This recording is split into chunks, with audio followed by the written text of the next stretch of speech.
Shalom, selamat pagi jemaat Tuhan yang sekasih dalam Yesus Kristus. Selamat bertemu di dalam kasih-Nya yang luar biasa. Tuhan Allah yang memampukan kita hanya di dalam nama Yesus Kristus. Pagi ini jemaat Tuhan yang sekasih dalam Yesus Kristus, kita akan terus beribadah dan terus mengalami kasih-Nya dan terus mengalami hadirat-Nya dimanapun Anda berada pada saat ini.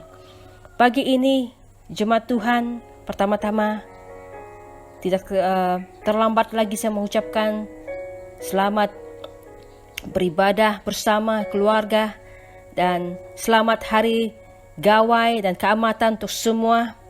Dan saya percaya di mana Anda berada pada saat ini, Tuhan menyertai dan Tuhan memberkati. Secara pribadi, jemaat Tuhan, saya masih lagi terkandas di Miri karena flight saya cancel.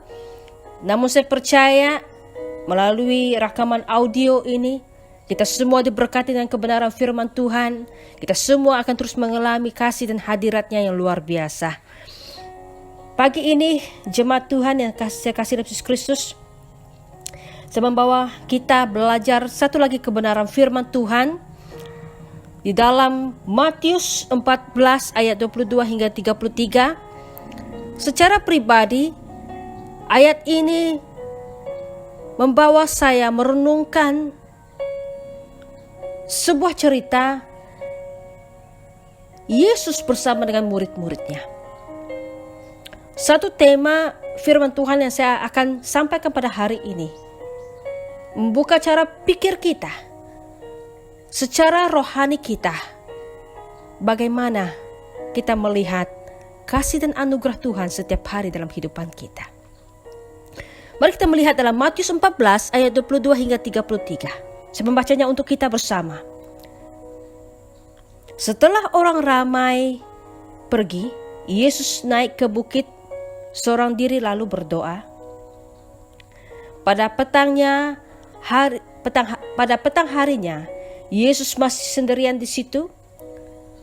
Pada masa itu, perahu yang dinaiki oleh pengikut Yesus sudah jauh di tengah-tengah tasik dan diumbang-ambingkan ombak karena angin bertiup dari arah yang berlawanan. Antara pukul 3 dan 6 pagi, Yesus berjalan di atas air dan menghampiri mereka. Apabila pengikut-pengikutnya nampak dia berjalan di atas air, mereka merasa gerun. "Hantu!" jerit mereka dengan ketakutan. Tetapi Yesus segera berkata kepada mereka, "Tabahkan hatimu, aku Yesus, jangan takut."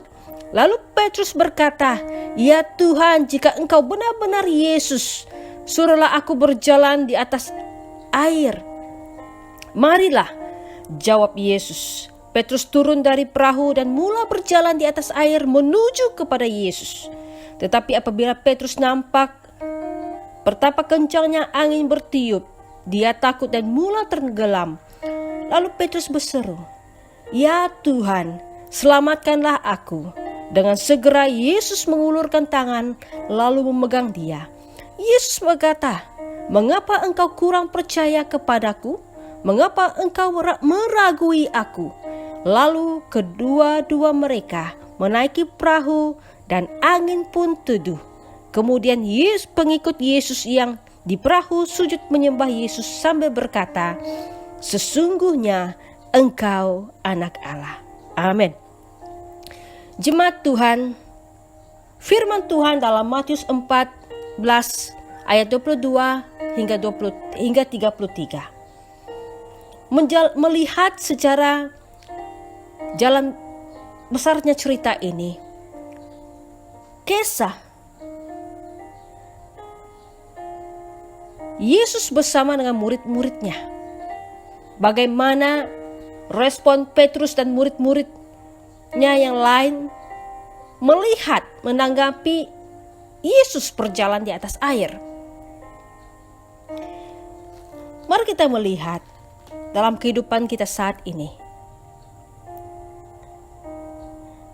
Kita sekarang masih berdepan dengan keadaan situasi yang belum stabil. Persoalan demi persoalan dalam kehidupan kita. kadang-kalanya kita mengalami keraguan. Kadang-kalanya kita merasakan sepertinya putus asa, sepertinya tidak punya jalan.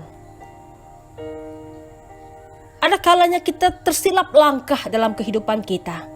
Ada kalanya kita melakukan tidak sesuai dengan kehendak Tuhan. Mari jemaat Tuhan yang saya kasih Yesus Kristus, kita akan belajar lewat firman Tuhan ini dengan satu tema, membangun hidup tanpa keraguan di dalam Tuhan. Membangun hidup tanpa keraguan di dalam Tuhan. Secara pribadi, jemaat Tuhan yang saya kasih Yesus Kristus, saya belajar.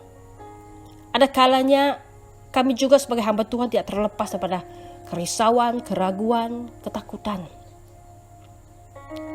Namun, saya percaya jika kita membangun hidup kita tanpa keraguan di dalam Tuhan, kita akan melihat pekerjaan Tuhan yang luar biasa di dalam kehidupan kita secara pribadi.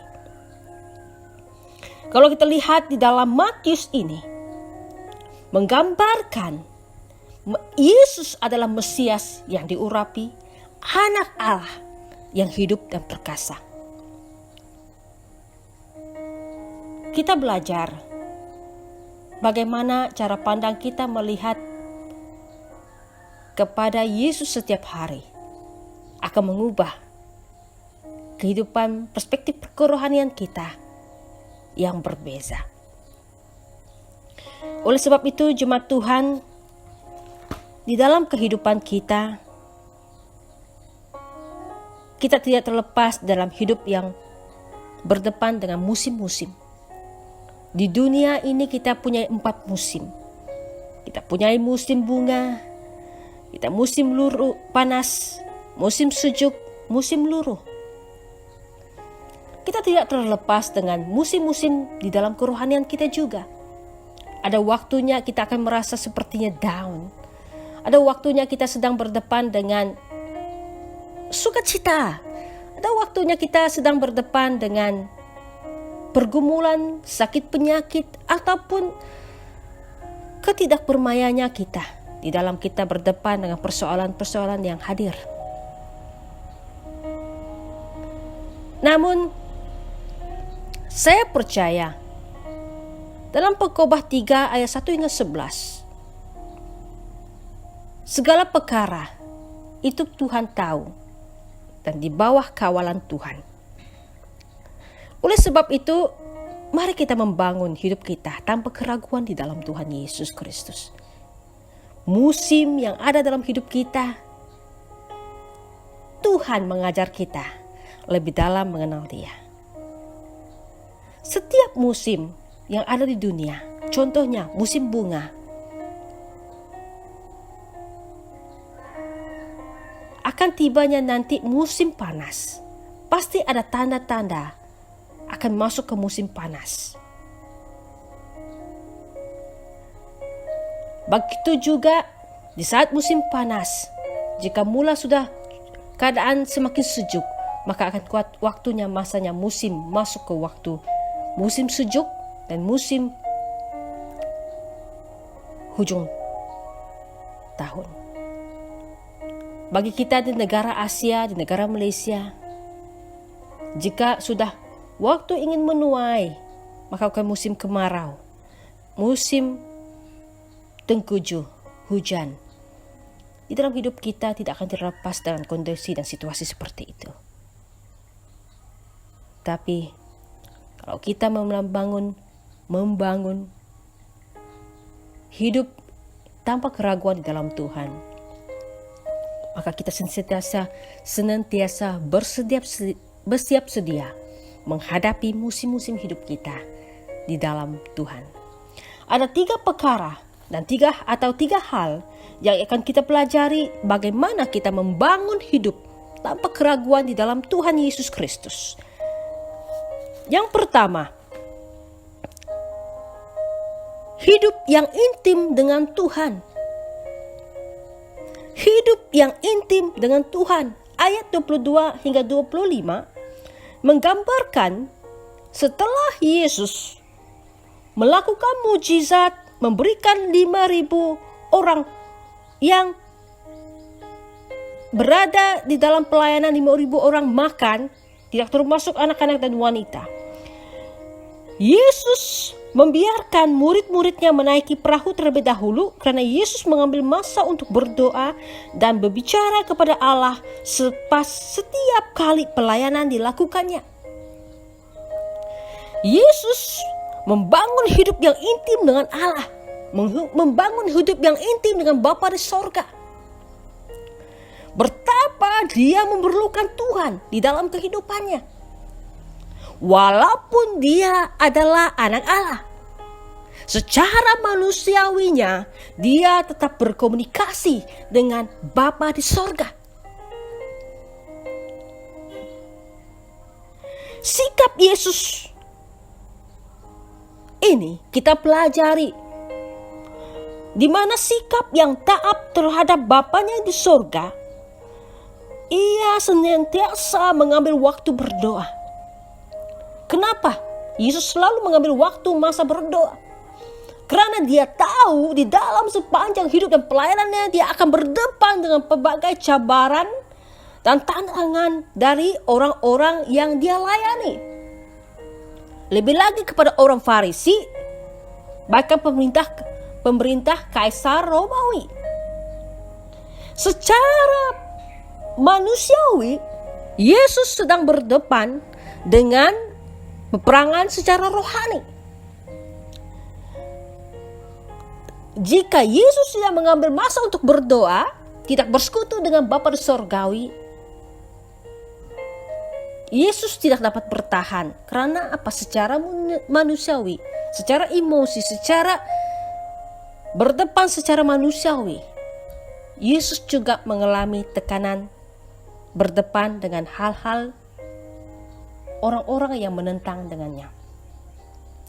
Oleh sebab itu, Yesus sentiasa mengambil masa bersama dengan Bapa Surgawi, bertanya kepada Bapa Surgawi, bagaimana, apa yang harus saya lakukan dalam kehidupan ini, pelayanan ini. Dan menyatakan kepada manusia di dunia ini bahwa Engkaulah Allah yang hidup dan perkasa. Jemaat Tuhan, secara pribadi, janganlah kita mengambil remeh tentang doa. Janganlah kita mengambil remeh tentang hubungan intim kita dengan Bapa Surgawi. Tapi bangunlah ketaatan itu bersama dengan Tuhan setiap hari, membawa Anda semakin hari semakin tidak meragui kekuatan dan pertolongan Tuhan di dalam kehidupan kita secara pribadi.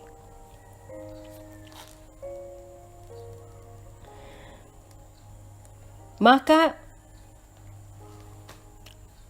kalau kita semakin hidup intim dengan Tuhan, maka kita akan membangun hidup dalam ketaatan. Kita akan membangun hidup dalam doa yang akrab dengan Tuhan, dan akan membangun hidup yang menyembah kepada Tuhan. Jemaat yang saya kasih Yesus Kristus, dengan ada hubungan yang intim dengan Allah, Yesus tetap tenang, berdepan dengan situasi yang ada, walaupun dia sendiri Allah. Tetapi karena ia mau taat dan setia dengan rencana Allah dalam hidupnya untuk umat manusia, dia melakukan bahagiannya, dan Tuhan melakukan bahagian Tuhan di atas hidupnya, yaitu keselamatan bagi bangsa-bangsa. Hidup yang intim dengan Allah memberikan kita hikmat untuk melihat bagaimana untuk memandang dan membuka jalan bagi persoalan hidup kita. Anda boleh lihat dalam Mazmur 50 ayat 15, bagaimana Tuhan menolong, dan kata-kata firman Tuhan yang menguatkan kita, mengubah cara pandang kita di saat kita intim dengan Tuhan. Maka kita mempercayakan sepenuhnya kepada Tuhan seluruh persoalan hidup kita. Contohnya, Ada ramai contoh-contoh di dalam Alkitab bagaimana orang yang intim hidup dengan Tuhan. Kita lihat daripada kehidupan Henokh, kita lihat daripada kehidupan Daud yang pada mulanya sebelum dia menjadi raja, hidup yang bermazmur, hidup yang menyembah Allah. Dan Yesus sendiri menjadi teladan buat kita dalam kita menyembah Tuhan. Oleh sebab itu jemaat Tuhan, dalam apa jua keadaan hidup, kita boleh yakin bahwa Dia menyelamatkan kita, juga akan bersedia untuk menolong kita. Kalau pada saat ini kita sudah ditolong, kita telah diselamatkan oleh anugerah-Nya, pasti Tuhan akan menolong kita. Bahagian daripada kita adalah tanggung jawab kita adalah semakin dekat dan semakin intim dengan Tuhan Yesus Kristus. Amin. Hal yang kedua, bagaimana kita membangun hidup tanpa keraguan di dalam Tuhan, yaitu hidup tenang di dalam Yesus Kristus di ayat 25 hingga 29. Hidup tenang. Kenapa saya katakan hidup tenang? Kalau kita lihat dalam cerita ini, di saat Petrus berkata, "Jika itu kamu, ya Allah, bawalah aku mendekat kepadamu berjalan di atas air." Berjalan di atas air bermaksudnya kita mempercayai, dan saya percaya dalam kondisi yang tenang, kita yakin dapat berjalan di atas air. Mempercayai itu bermaksudnya bukan hanya sekadar saya percaya kepada Dia, tetapi benar-benar mengalami sesuatu jauh daripada pikiran kita, tanpa timbul satu kekhawatiran dan keraguan yang akhirnya jatuh. Tapi kita lihat jalan cerita ini, Petrus pada mulanya berjalan di atas air, tetapi di saat ada angin bertiup, dia mulai goyah, dia mulai rasa kekhawatiran dan ketakutan itu ada, dan dia tenggelam. Jemaat Tuhan, dalam kehidupan kita selalu juga berhadapan seperti itu. Kita pasti akan berdepan dengan situasi yang dimana di saat kita mendengar satu persoalan dalam hidup kita, mendengar hal-hal yang mengejutkan kita mulai ragu, kita mulai takut, kita mulai khawatir, kita mulai berpikir bagaimana, apa yang harus saya buat, apa yang harus saya lakukan. Tetapi kalau kita sudah membangun hidup yang tenang di dalam Tuhan, maka Tuhan pasti akan memberi kita hikmat. Tuhan akan pasti menolong kita dan menguatkan kita. Tenang bermaksudnya tidak bergerak atau tidak berombak. Tidak ada keadaan yang tenang. Situasi yang menyenangkan, situasi yang tidak merasa kamu rasa takut dan khawatir. Seperti yang saya kata tadi, ketenangan membolehkan kita dapat berpikir secara waras. Ini karena di saat merasa bimbang atau khawatir, itu akan mengontrol pikiran sadar kita, yaitu pikiran yang positif akan kita alami dan menggantikan pikiran yang negatif dalam kehidupan kita. Lihat Amsal 4 ayat 20 hingga 24. Saya tidak membacakannya untuk Anda, tapi Amsal 4 ayat 20 hingga 24. Bagaimana ketenangan mengambil alih dalam hidup kita, dan kita merasa dapat berpikir apa yang harus kita lakukan di dalam Tuhan. Hidup yang tidak ada ketenangan akan menjadikan kita orang yang tidak pernah bertumbuh imannya, karena hidup yang diselubungi oleh ketakutan untuk bertindak atau berubah, sehingga ketenangan tidak dapat dirasakan. Benar sih. Ini secara pribadi jemaat Tuhan yang saya alami. Di saat keraguan, kekhawatiran dalam hidup kita tidak akan pernah mengambil langkah yang positif dalam kehidupan kita. Apa yang kita lihat hanya negatif. Dan maka kita tidak pernah mengandalkan sepenuhnya kekuatan kita kepada Tuhan. Tetapi kita selalu berdepan dengan pikiran yang menakutkan kita. Jemaat Tuhan, Yesus menjanjikan kita kedamaian dan pertolongan.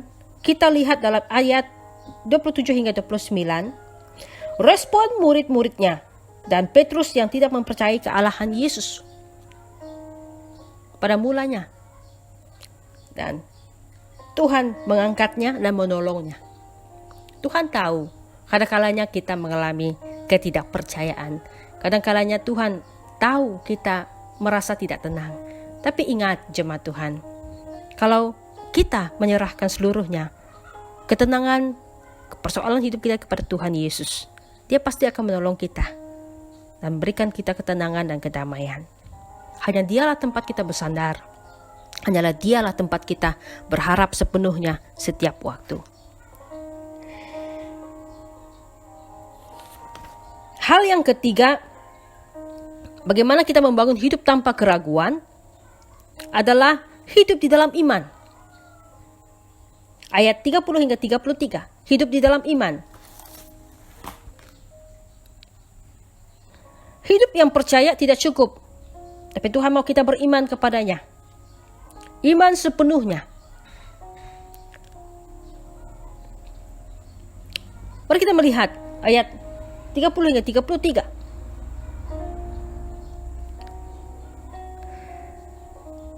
Yesus berkata, "Mengapa engkau kurang percaya kepadaku? Mengapa engkau meragui aku?" Lalu kedua-dua mereka naik perahu, angin pun terteduh. Kemudian pengikut Yesus di perahu sujud menyembah Yesus sambil berkata, "Sesungguhnya engkau anak Allah." Mengapa engkau kurang percaya kepadaku? Mengapa engkau meragui aku? Jemaat Tuhan, murid-murid Yesus sendiri juga tidak beriman kepada Yesus. Meragui kealahan Yesus, kekuasaan yang dalam tangan Yesus. Sedangkan sebenarnya mereka sudah melihat bagaimana Yesus melakukan mujizat, memberi makan 5.000 orang. Tapi tetap punya keraguan. Seperti yang saya katakan tadi, tidak cukup percaya, tapi kita perlu beriman kepada Tuhan. Hidup yang beriman bermaksudnya kepercayaan atau keyakinan kepada Tuhan atau keteguhan hati kepada yang memberikan kita kepastian. Ketidakpercayaan murid-muridnya menyebabkan mereka berteriak ketakutan, mohon pertolongan.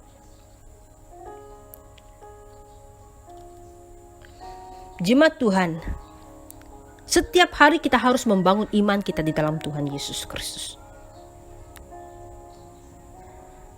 Saya belajar untuk hidup melangkah dengan iman. Secara pribadi, dari usia 18 tahun, saya sudah melangkah, bekerja sendiri, berdikari sendiri, di tempat di mana tidak punya keluarga. Saya beriman kepada Tuhan Yesus. Dan saya percaya Dia akan menolong dan menguatkan saya, akan menggendong saya, akan memimpin saya ke jalan yang benar.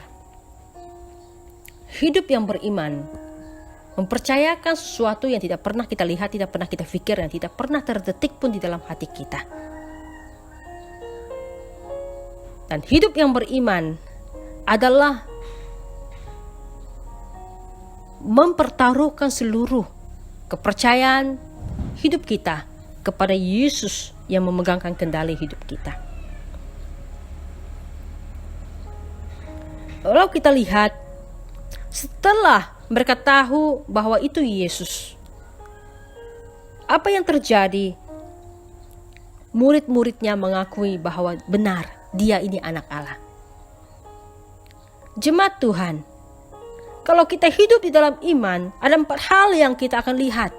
Pertama, mengubah cara pandang, pikiran, dan kepercayaan kita dengan kacamata Tuhan. Yang kedua, memiliki semangat iman yang berjuang walaupun di tengah badai ombak kehidupan. Yang ketiga, berani bayar harga dalam mengikuti Tuhan. Dan keempat, percaya akan mengalami janji-janji Tuhan dalam seluruh kehidupan. Yang Tuhan mau dari kita adalah iman. Iman tanpa keraguan. Iman yang mempercayakan sepenuhnya kepada Tuhan. Itulah yang Yesus maukan dalam kehidupan kita. Seperti khotbah-khotbah yang lalu yang pernah saya sampaikan, di mana kita ini anak yang Tuhan pulihkan. Kita ini diangkat menjadi anaknya. Bahkan burung pipit pun disediakan makan, apakah lebih lagi kita? Tuhan sediakan. Jemaat Tuhan, saya kasih dalam Yesus Kristus, saya tidak tahu apa yang Anda alami pada saat ini. Namun saya berdoa kepada semua jemaat Tuhan supaya tetap terus bersemangat di dalam Tuhan Yesus. Kita tidak tahu apa yang terjadi di hadapan. Namun saya percaya kalau kita masih berjalan di dalam Tuhan, kita pasti akan ditolong dan dikuatkan. Oleh sebab itu jemaat Tuhan yang saya kasih dalam Yesus Kristus,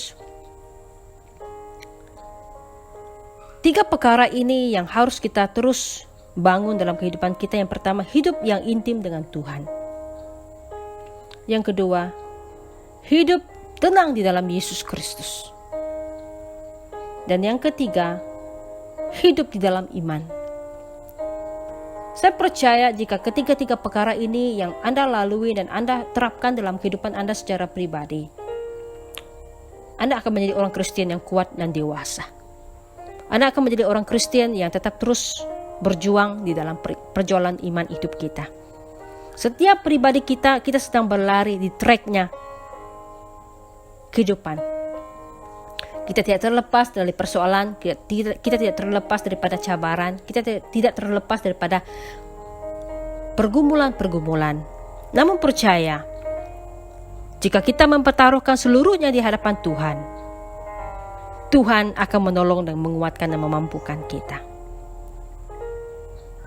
Orang yang hidup di dalam kehendak Tuhan